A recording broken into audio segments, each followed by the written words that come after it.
We got to do more. And so it's a vicious circle. That's what the Republicans have to break. Harlan Hill, what's your take on Jessica, I mean, as a fellow Democrat, how do we counter this?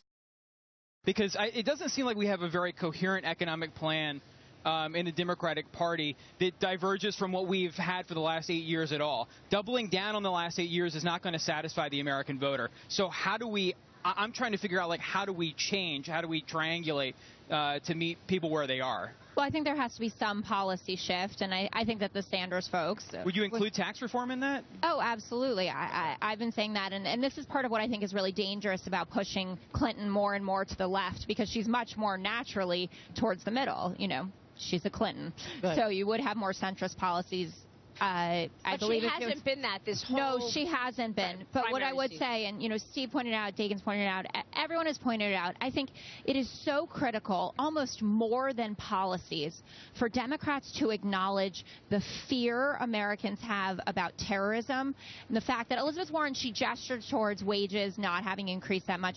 But just to say to the people in the audience and also at home, as Dagan pointed out, we understand that we have not had a full recovery yet, because when Obama comes out there and he says 14 million plus new jobs, 20 million newly insured, and people are saying, I might have insurance, but my premium's gone up 20%, and I didn't get to keep my doctor. Right. That makes you seem really out of touch. So I think that that's really what's most critical here, and that they use this week to say, we are in touch with you, because Donald Trump is saying that. I don't think he is, but he's at least articulating it. A lot of really good points here, Steve Forbes. Number one, no mention of ISIS whatsoever last night. And number two, in terms of the economy, we know that we're at a crawl, 2% or lower in terms of economic growth. And Hillary has said she's going to build on a lot of the regulations that are to blame for businesses not hiring new workers. Yes, and also talking about being out of touch, there was no mention last night of security, safety, law and order. And she's going to have to, I think, her sister soldier moment, or she's going to be in trouble. People have anxieties. They feel the world is not as safe as it was 8 years ago. And if they don't address that, they're going to go down to defeat. The economy's not doing well. Around the world is not doing well. And so far, they've been oblivious to it, trying to appease the Sanders people who still think it's 1932. It's amazing. Young people are acting like dinosaurs. Steve, he worries more about climate change than terrorism, that climate change is a more grave threat to our future than terrorism. That's his message. And we have another attack this morning. Yeah, the American people want economic change, not worry about climate change. Positive economic change and positive security. And so far, this convention's not addressed that. Who I supported and I voted for, kind of has his head in the sand on international terrorism. I feel like he's in denial. I thought his mocking tone after Donald Trump's speech that was fairly well received, because I think that it reflects what people are feeling, which is a remarkable state of instability in the world. Yeah. And he came out and he was mocking Trump supporters' fears by saying, you know, I hope that they walked out the next day and they saw that the birds were still chirping and the sun was shining.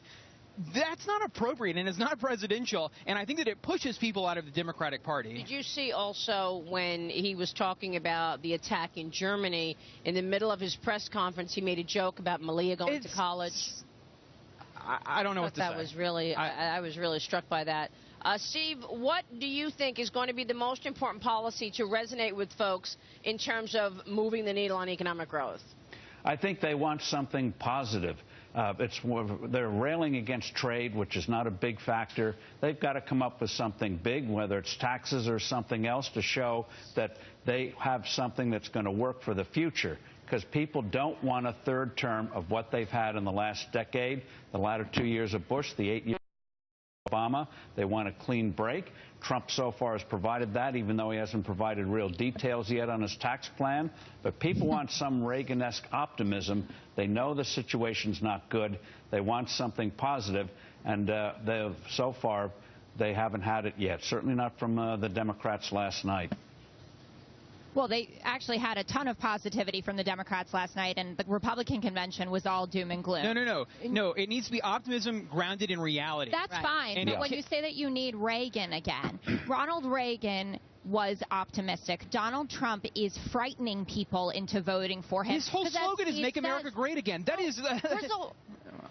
Harlan, we've gone over this a number of times. Make America great again. That's all well and good. How are you going to do it? As Steve pointed out, I want your policies. I want to know how you're going to do it. He talks in these terms, I'm going to build a wall. He's not building a wall. He wants, I mean, he's an anti-free trade Republican, which is totally antithetical. I reject this notion, though, that he lacks substance. Really? Yeah, go to his website. He lays out very clearly how he would address trade as it relates to China, how he would address trade as it relates to Mexico. Yeah. He's very, very specific, actually. Yeah. And he has been specific we'll pull it up. about what's most important to him. Building a wall is one of his. And by the way, Steve, the platform adopted it, right? I mean, it's in the Republican platform now. Yeah, but on platforms, people they pay no attention to platforms after the convention. What they want to hear is what the candidate says. That's the platform, not what's written on a piece of paper at the convention. And that, the spirit of the thing is what they're also looking for. Yep. Steve, good to see you. Thank you so much.